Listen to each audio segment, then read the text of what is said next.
nasty. You're nasty. Hello, this is Moondize. If you're new around, you're welcome. If you're not new around here, nice to see you again. Today, we'll be talking about My Fault London. I know, right?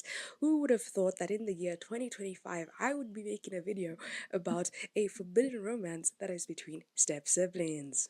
Certainly not I. Not me. I know that it has a original version that might be in Spanish. Don't quote me on that. It's called Tia Culpa or Culpe Tia. Not too sure. But when I found out that they just remade the same thing, but in like London, I was like, why would they do that? But we're also in the era where if something makes you money, we're gonna remake it to death. My hopes were really low watching this movie. I think I was very down that day and I was like, let me put on something messy to enjoy. And I did, and it was enjoyable. Can't lie. So without further ado, let's dive into it. The movie starts off with our main girl Noah narrating, and her and the main guy both have names that start with N's. So if I mix them up, which I'm prone to doing if you've watched my reviews, uh, do not be shocked. I am trying, okay? It starts off with her narrating about her life and how she believes that she would never have a happy ending. And it's kind of cliche, but also I feel like I might have had a similar diatribe at that age. So who am I to judge? The only difference is that she is moving to London because her mom left them 20 years ago and married a British man. And so she has a place to go. You know, she can't run away from her problems.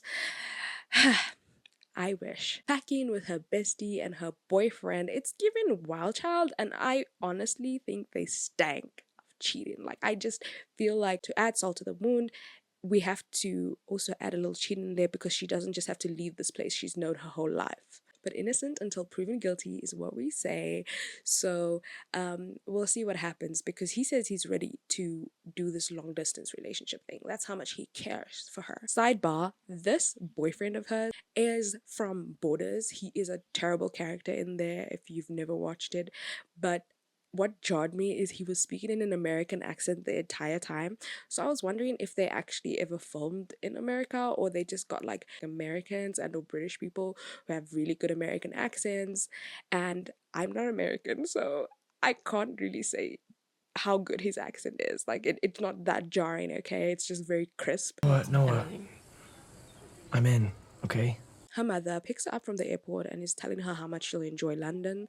To be honest, Noah is not effing with that because she's clearly jealous that her mother left her for 20 years for another man who had another kid, and she refers to him as the golden boy.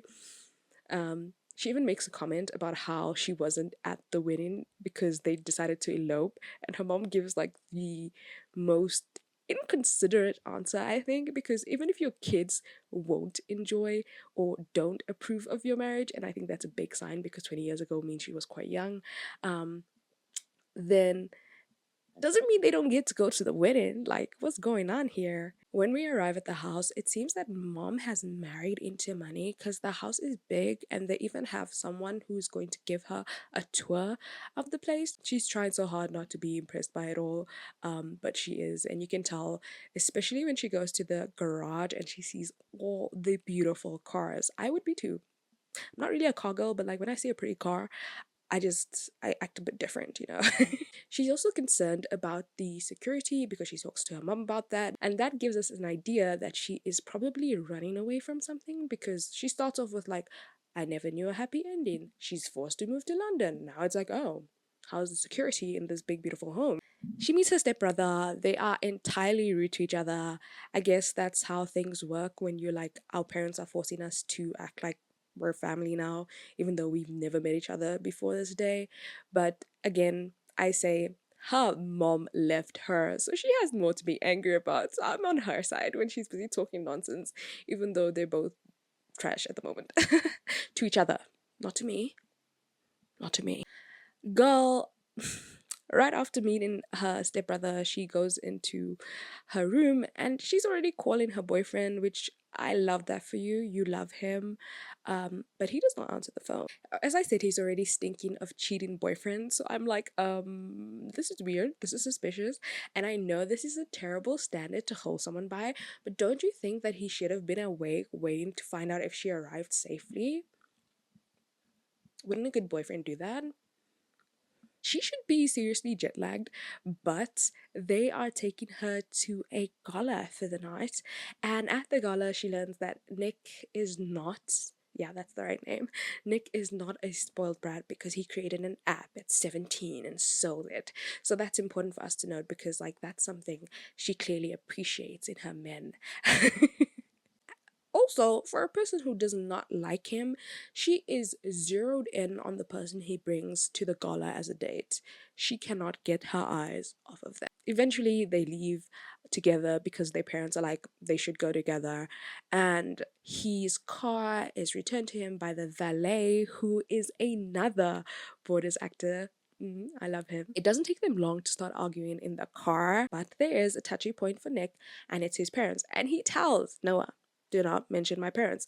But girl clearly does not care for rules or even being told what to do because she does. She keeps on pushing his buttons with regards to his parents, and he stops the car and says, "You know what? Get out."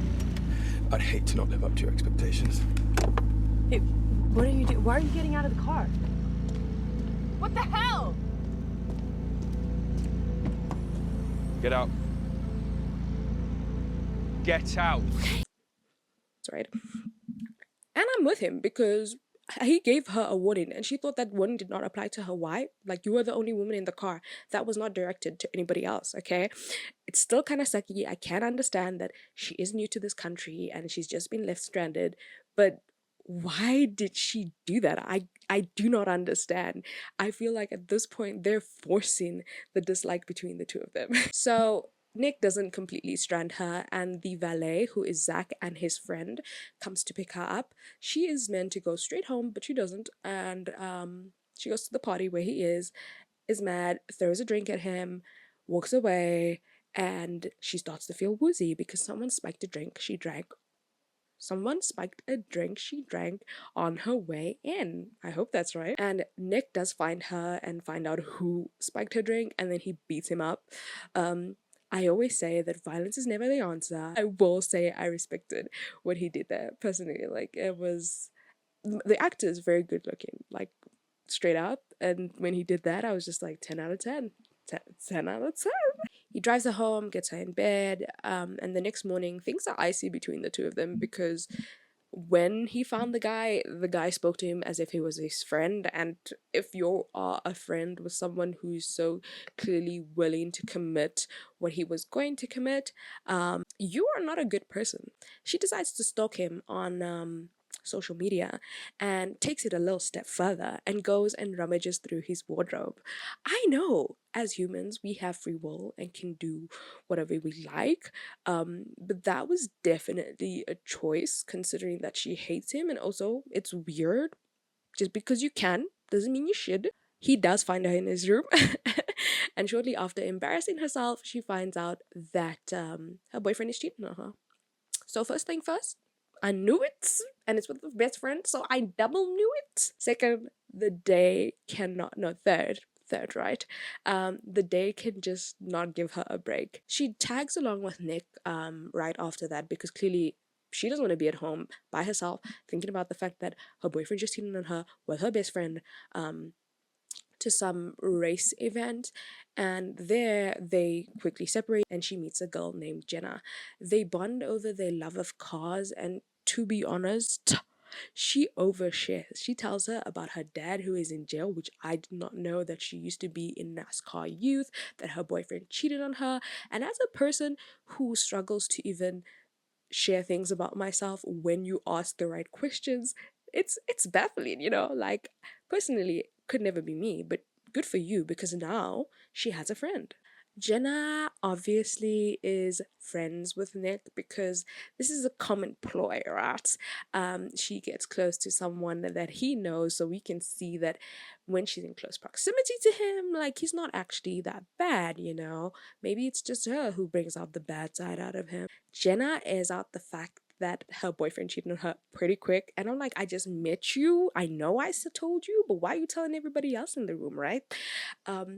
Either way, she airs it out and they decide to have a good time because in this race car place, which is also a garage, there is a dance floor Charlie XCX is playing, and so it's time to get down. I will admit that they chose Vroom Vroom, which was a great choice. Like, I know it's so literal, but it's great. Nick seems to be getting all hot and bothered by seeing her on the dance floor and grabs her, takes her out, and kisses her and takes a photo at the same time to make her boyfriend jealous. She does not send it at that moment, she does send it later, just to be clear. So, as I said, they're step siblings, and I think that with the way I'm speaking about this, it may come off as me being super excited that they kissed or I love it, but no, I think that it's pretty interesting that they chose to make this the factor of the forbidden romance. Romeo and Juliet exists, right? And I feel like there's so many other things where people can't be together but they're not actually like related and or siblings, and I feel like I've seen this influx of movies, albeit not the best, but trying to romanticize this. So I just want to make it clear I with it, but it is the nature of what we are watching. Yeah, Nick is about to race. Jenna, Noah's new friend, is sure that he is going to lose this match.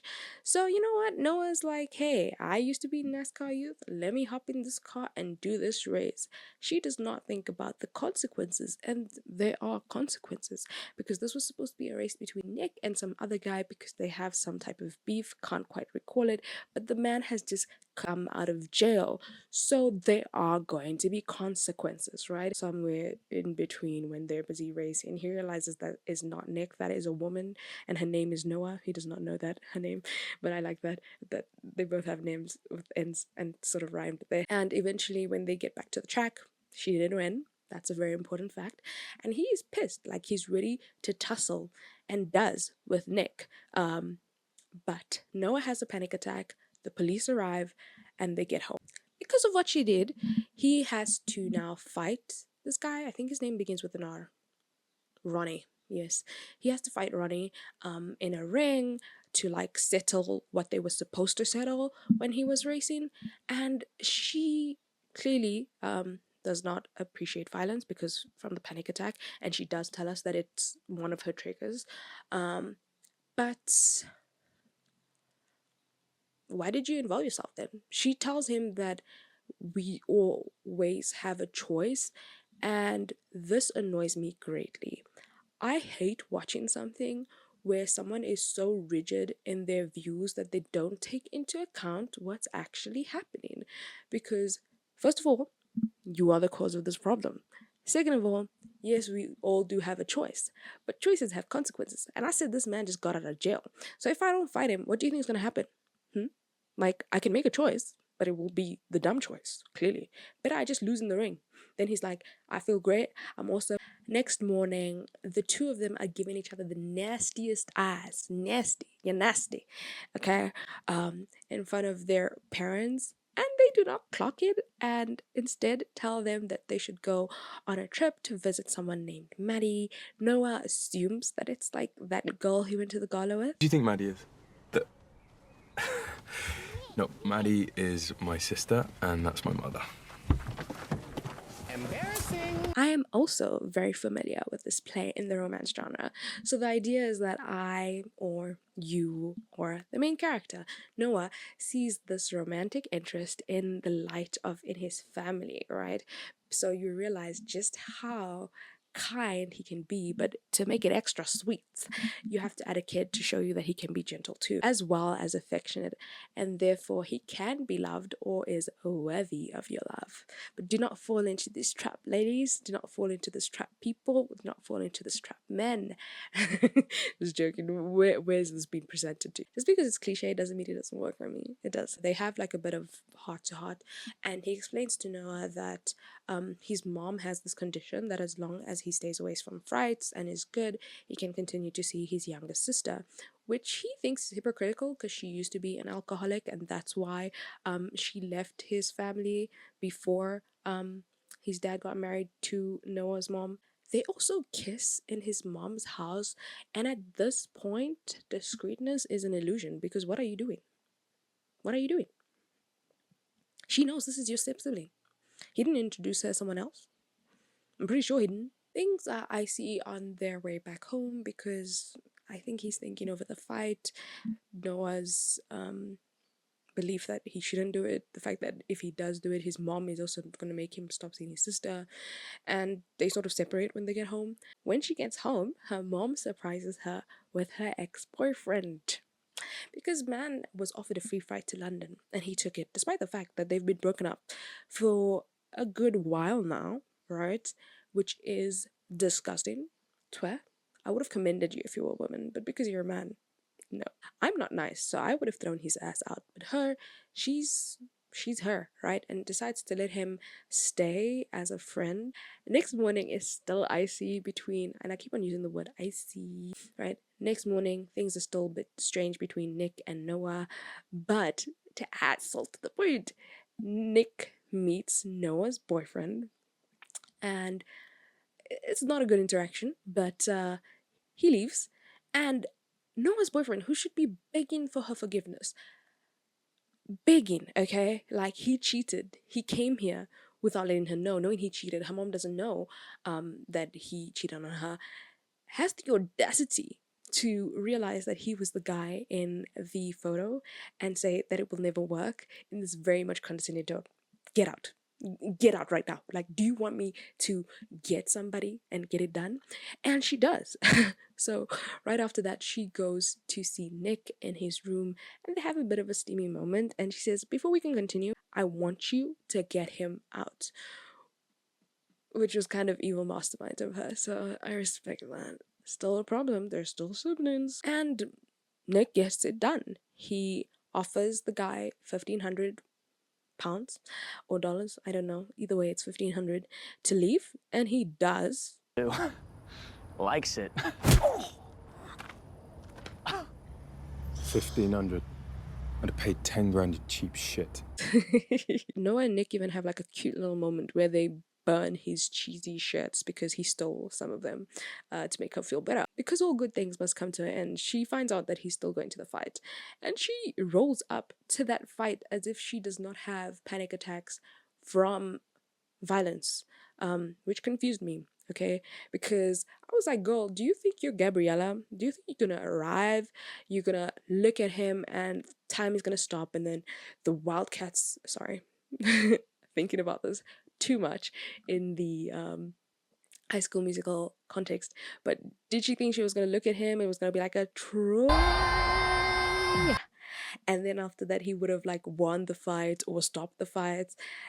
Because that does not happen. Instead, as he's winning the fight, she leaves because she's aware that he'll never be able to see Maddie again, and Nick hears a part of this when he goes to approach his friend and find out why she left, and he leaves the fight. At this point, I was like, stupidity, it's too much here. I was annoyed. He already started the fight. He already has the bruises for the fight. He might as well have just finished it off, because I'm assuming he could have acted like, oh, this came from something, or he could have lied, or you know what? Either way, he started already. So not completing what you started is so ridiculous, and there are consequences, as I said before. So Ronnie, pissed that he walked out of their fight, which was supposed to settle a score, still unsettled, takes his car, I'm trying to remember the name, but I can't remember it, takes his car as compensation. And throughout this whole thing, there's this strange old man lingering around, and this is important for later. I do not have the energy to be angry about this anymore. It's Nick's birthday, and as a gift, Noah takes him to a racetrack. They spend the whole day together afterwards, and towards the end of it, they're like, let's get some gas to go home and some snacks, and they get attacked. Like, someone comes with multiple people with masks on, come with baseball bats and start hitting the car that he's driving, and Noah, quick on her feet, tells him to close their doors, and he does, so nothing happens, even though the people are reaching for Noah's door specifically. Once again, at the end of this interaction, we as an audience see that that strange old man is there once again, and Ronnie was involved. Nick says that there's some code as to why he can't call the cops on Ronnie, But personally, I would have done it because you took your compensation. Like, aren't you breaking the code in some way by still harassing me? You know? Because that, like, at the end of the day, when they settled the score, it was supposed to be like, after this, it's like, I don't know you. You're nothing. And you took my car, my favorite car, mind you. And you're still trying to beat my ass in the middle of the night when I'm with, and I'm gonna say this, my girl. Crazy. His dad also told him to take his friends to Ibiza for the weekend as a birthday gift. So um, the next day they're in Ibiza and they're having a good time. It makes sense that they got away because clearly something dangerous was going to happen. So now they're somewhere where they can't be reached. Um, but also, it's kind of insane that from what happened to the previous night, they're now like on a trip. His friend asked about him and Noah and sort of condones their behavior, which I thought was weird. Like, as my friend, be real with me, tell me that this is not good. I gotta stop. Instead, he's like, Look, me, personally, bro, I like messy. and I'm like, that's not a good enough reason to do what they're doing. Like, everybody likes mess. Okay, well, I like mess, okay? But it doesn't mean that I get to be messy just for the sake of it, okay? Doesn't make sense. At the end of the night, they go to a club. Nick decides to get in a fight because he does not know how to process his bloody emotions like any human being. And Noah's like done with him, which I get because stop. And when she mentions that she's done with him, he grabs her arm, which no, made me mad, made me worried, because I feel like a lot of these Wattpad-esque movies have these main guys who are supposed to be bad, and that's fine. A bad boy is okay, you know what I mean? I think if you think about I don't know if you've ever watched it, have I ever, but that episode where Davy is obsessed with the guy from Love Victor, yes, and it's like he's not a bad boy, he's a terrible person, he's actually a bad person, it's not bad boy, okay? I got worried that we were sort of like close to that, but thankfully it doesn't happen again. But that's strange considering that, you know, that she has like problems surrounding violence, first of all, when you fought with that person, and then the way you grabbed her. Yeah, they're no more speaking to each other. Time passes and they both end up being at this party. So the woman who Nick initially went to the gala with does not like Noah because she's well aware that ever since she's arrived, he has changed. And they're not dating, he has made it clear before. So clearly she's just salty that she doesn't have his time anymore. Being the adult woman that she is, she decides to lock her up in a room because of a man. But anyway, locks her up in a room and gets her friends to guard the space so that Nick never finds her. He does eventually, and gets her home safe. She was having a panic attack because she did mention there are a few things that do flare it up. We find out that the main reason she has a thing with violence is because her dad, who was an alcoholic and who had never hurt her in her life, did eventually do that, and she testified against him, and that's why he's in jail. At this point, Nick has saved her quite a few times from I'm trying to think about the situations. Them locking her in the closet,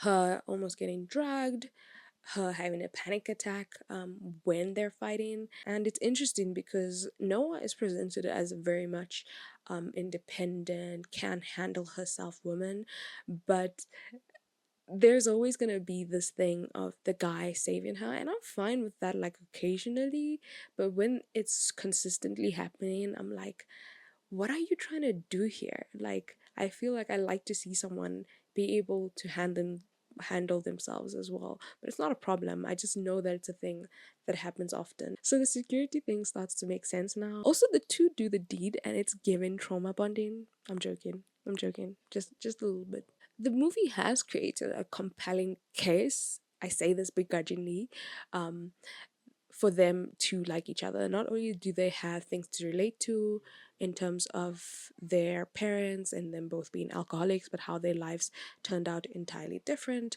but also with their love for cars and similar interests. But they've also made an equally compelling case as to why they shouldn't be together, which is the fact that they're step siblings. Nick changes, and I think having that conversation with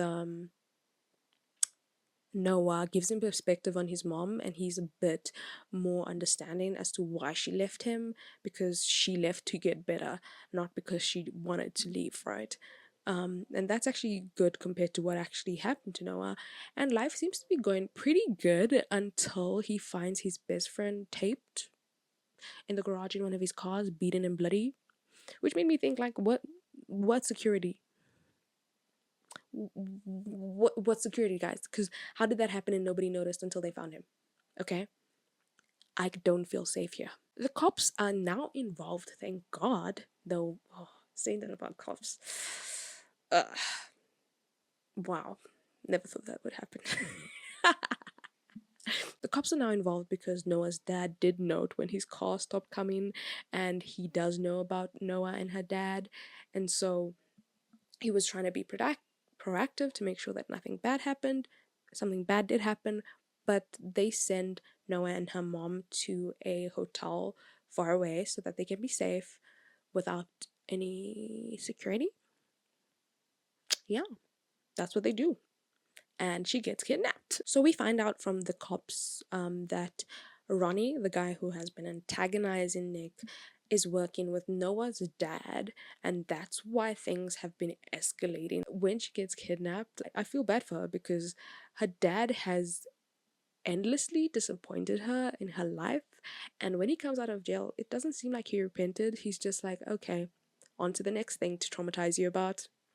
It just solidifies how much he doesn't care for her, and I think you can see that in her as well. Nick remembers that, Ronnie took his car and his car had a tracker, so he goes ahead of the police telling them, hey, follow me, because he cares about Noah. He's like, I don't want anything to happen to her. He knows personally just how scared she is of her father because they've had these conversations.